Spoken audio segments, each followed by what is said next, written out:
My family kicked me out on my birthday after I refused to pay my brother's $100,000 debt, so I walked away and blew up their reputation with one email. Happy birthday, Noah, my mother began, her voice cheerful and fake, as if she hadn't just spent the last hour guilt-tripping me for not offering to pay off Chris's vehicle loan. I sat at the far end of the dining table, a slice of store-bought cake in front of me, the wax from a crooked 30 candle melting halfway down. My father slouched across from me, one arm draped lazily over the chair, the other holding a beer. My brother Chris, 28, jobless, and allergic to accountability, was scrolling through his phone with one hand and texting with the other on his brand new iPhone, the one I had bought him. So, I said, clearing my throat. My heart pounded, but I forced myself to stay calm. We need to talk about the money. Dad grunted.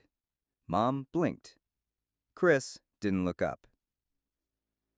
I can't keep covering everything, I admitted. I'm trying to build a future for myself. I've been paying the mortgage here, covering the utilities, groceries. I paid off Chris's second DUI fine last year. I need to cut back. Chris looked up. You act like it's charity. I stared at him. It is. He laughed. Wow, okay then. Dad leaned forward, brow furrowed as if I'd just insulted a saint. Then start with your brother's six-figure debt. That's the real issue, isn't it? Mom gave him a sideways glance, like she wished he hadn't said that out loud. Chris went still. I'm not paying that, I replied quietly.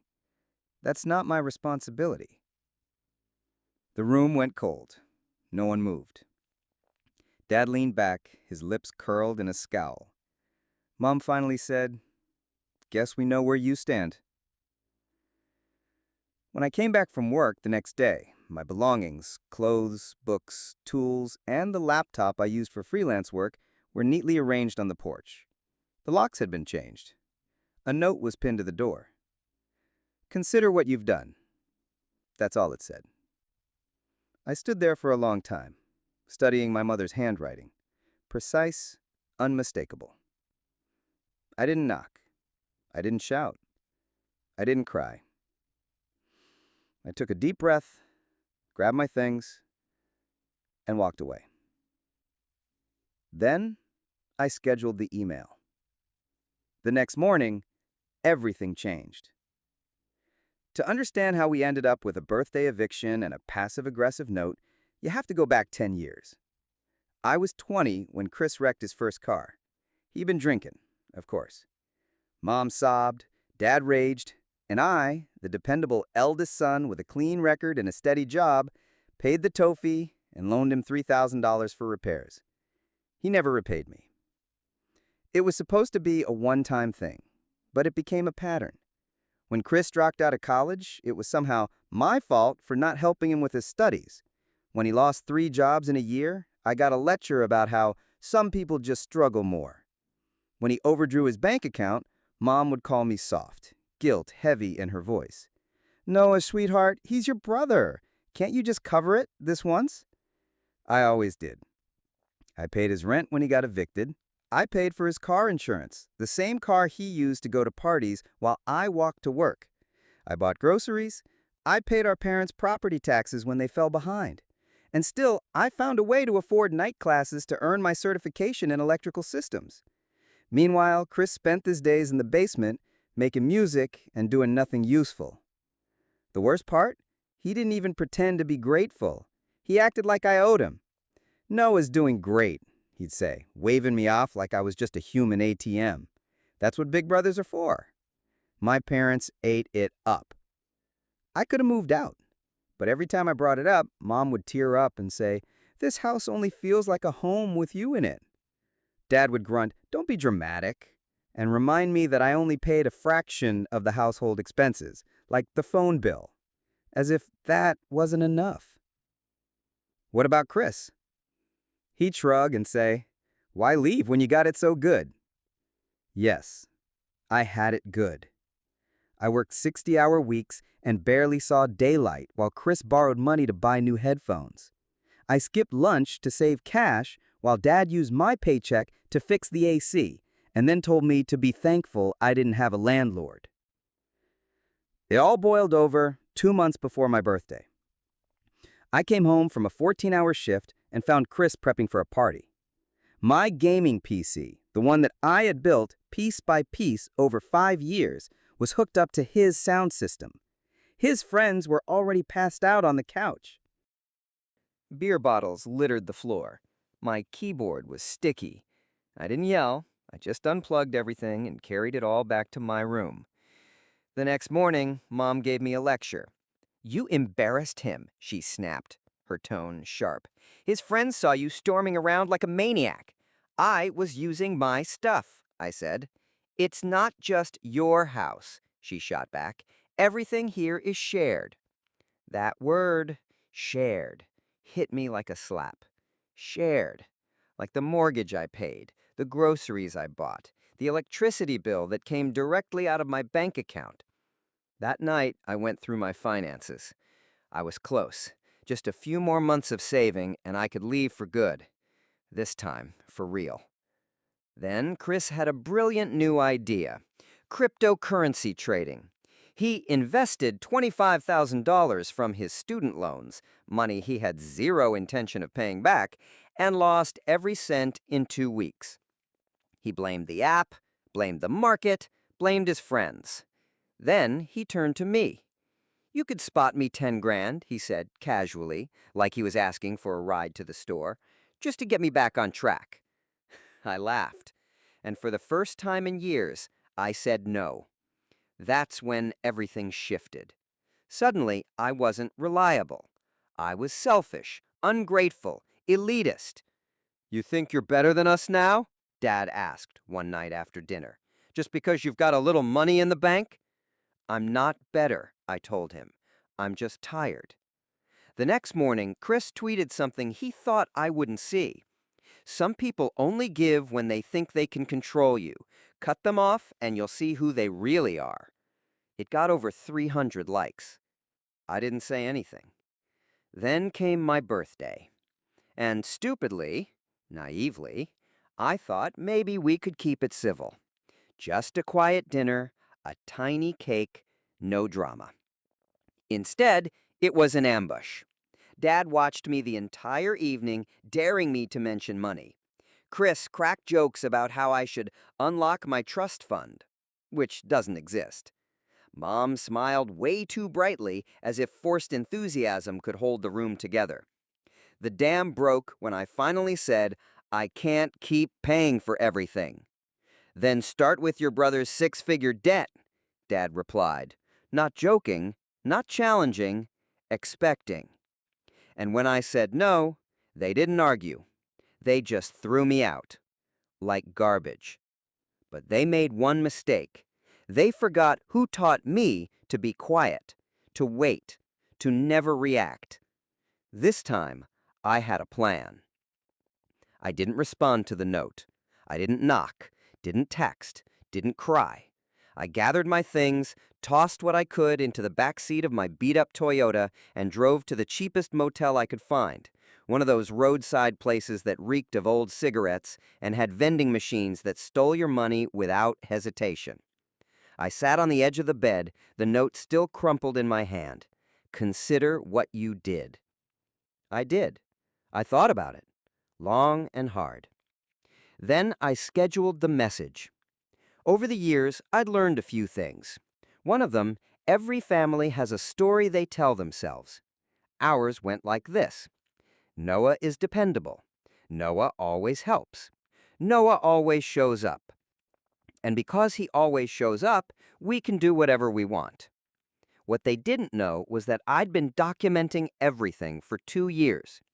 Every Venmo request, every invoice, every transfer. Every time I helped someone, I kept the receipt. Every passive-aggressive text, every guilt trip.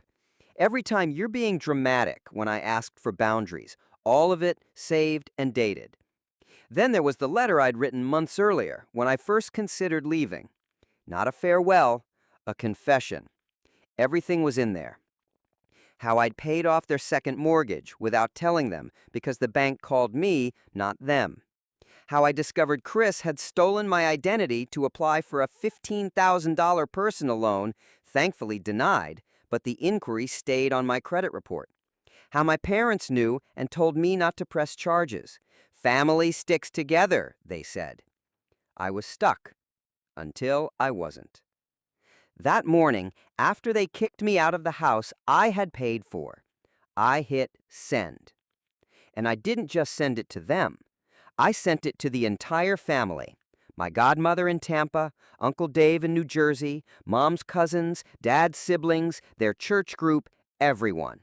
Along with receipts, screenshots, bank records, text messages, voice recordings, all properly organized.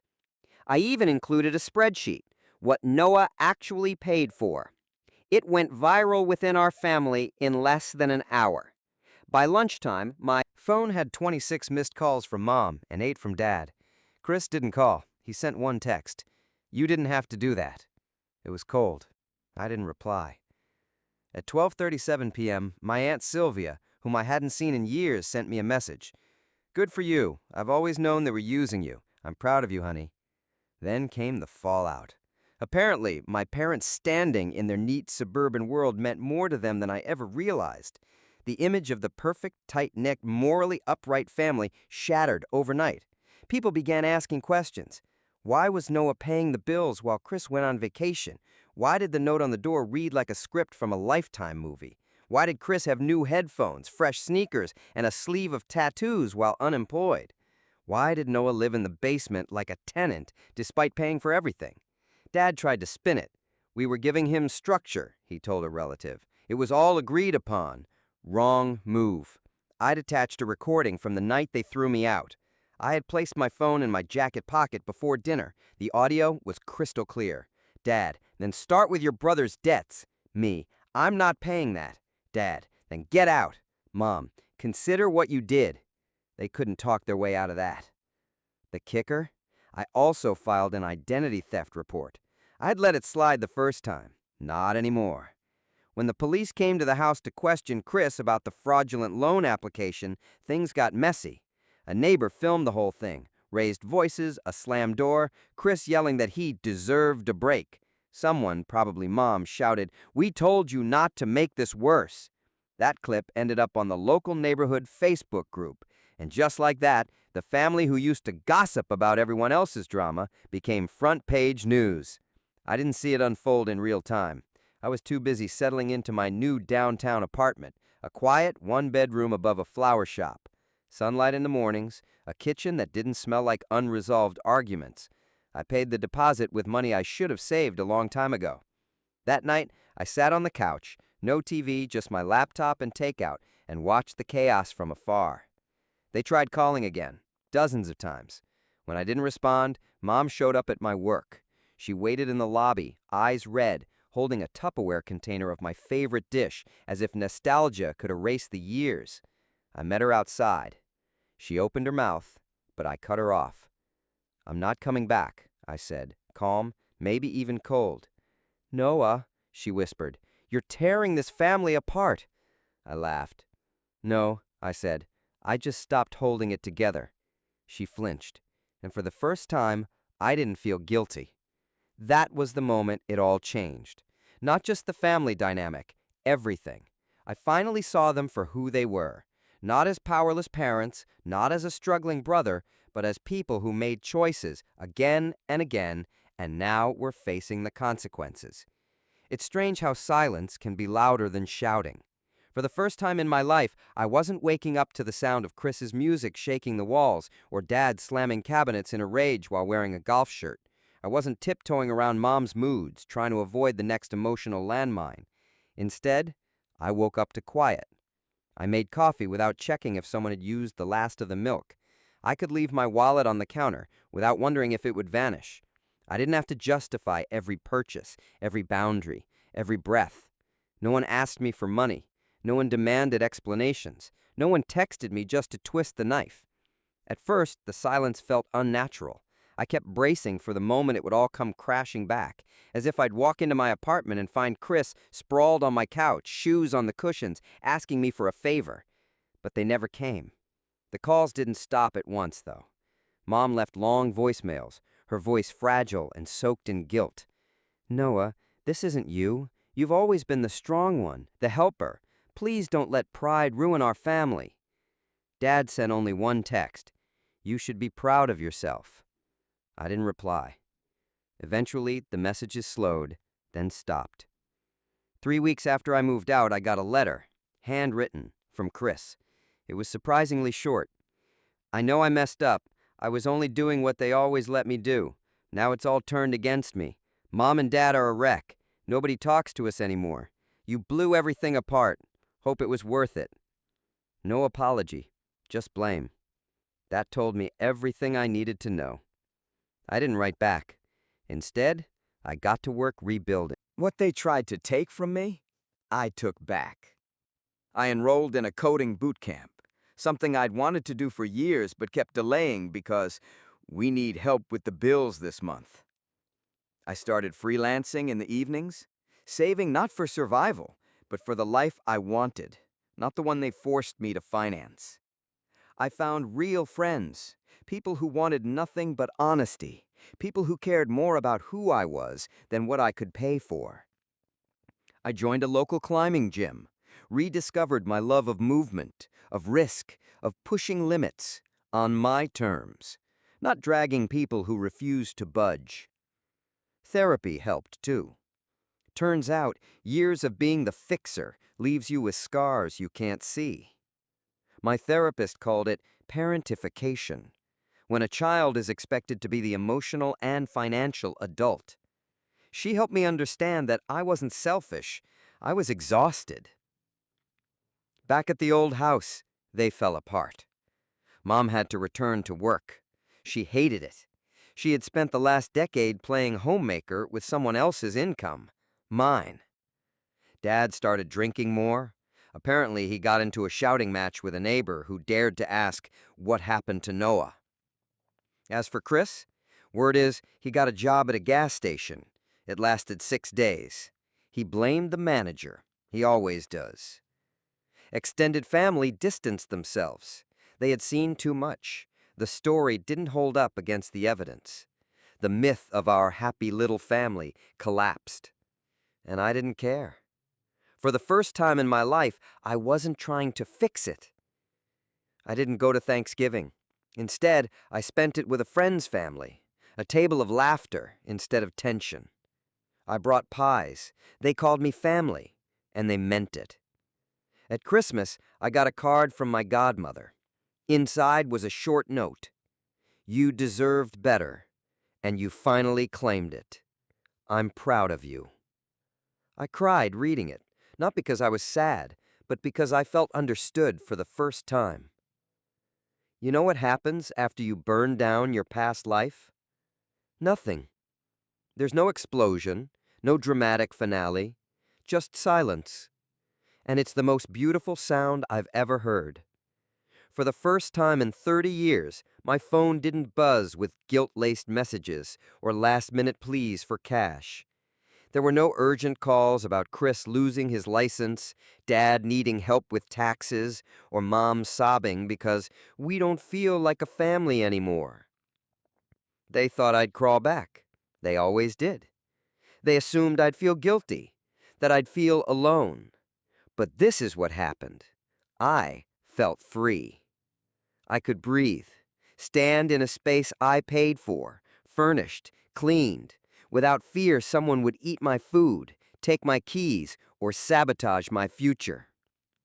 I'd carried them on my back for so long I forgot what it felt like to stand upright, to live for myself, to be unnecessary. They used to call me the backbone of the family. No, I was the fuse. And now that I'm gone, the fire they built around me can only consume them. 2 months after it all went down, I ran into Chris. Of course it was at a gas station. He was behind the counter, a crooked name tag on his chest, eyes sunken. He still had that fake swagger, but it looked worn, a cheap imitation of who he used to pretend to be. "Noah," he said, smirking. "Didn't expect to see you in town." I nodded. He leaned in. "You know, you really messed things up for them, right?" I blinked. "You mean when I stopped paying your debts?" He shrugged. "They're still dealing with the fallout. You really made a mess." I looked him straight in the eyes. "You're confusing me cleaning up my life with ruining yours." Then I paid for my gas and walked out, leaving him standing there, mouth slightly open, like he couldn't believe the ATM had walked away. He still doesn't get it. Neither do they. Because people like Chris don't learn from consequences, not until the money dries up, the attention fades, and no one's left to blame. I won't be there to see it happen. Here's what nobody tells you about walking away from a dysfunctional family. The pain isn't in the distance. It's in the realization that you were never loved unconditionally. You were useful, valued for your silence, your sacrifices, your bank account. But love without respect isn't love. It's leverage. So when people ask me, "Would you ever talk to them again?" I don't hesitate. No. Because now I value myself more than I ever wanted their approval. I used to crave their praise like oxygen. Every good grade, every promotion, every loan I paid off, a silent plea. Maybe this time they'll see me. But they always only saw what They only ever saw what I could do for them. They never cared to see who I was beneath it. But now I see myself. I see a man who paid off 3 mortgages that weren't his. A man who stayed up late to tutor a brother who never once made the effort. A man who kept the lights on in a house that never truly welcomed him, that made him feel like a guest in his own life. And finally, a man who said no more. I built a new life from scratch. One not rooted in guilt or obligation, but in peace, in choice, in mine. I spend my weekends hiking, reading, taking classes. I'm learning photography, something I put off for years because there was always a more urgent bill to cover. I'm seeing someone now, someone who doesn't need rescuing, someone who asks how my day was, someone who doesn't call me selfish when I set a boundary. And sometimes, late at night, I lie in bed and think about the boy I used to be, the one who tiptoed through his own home, the one who handed over his paycheck like a ritual sacrifice, the one who truly believed that if he worked hard enough, they'd finally love him the right way. I whisper to him, "You got out. You made it. You don't owe them your silence anymore." Let them talk. Let them twist the story. Let them call me ungrateful, dramatic, cold. Because here's the truth they'll never admit out loud. Without me, they lost the narrative. Their whole system relied on my silence. And when I stopped playing along, the lies fell apart. The truth made its way out without me having to scream it. I didn't need to rage. I just walked away. And sometimes the loudest rebellion is simply keeping the door locked.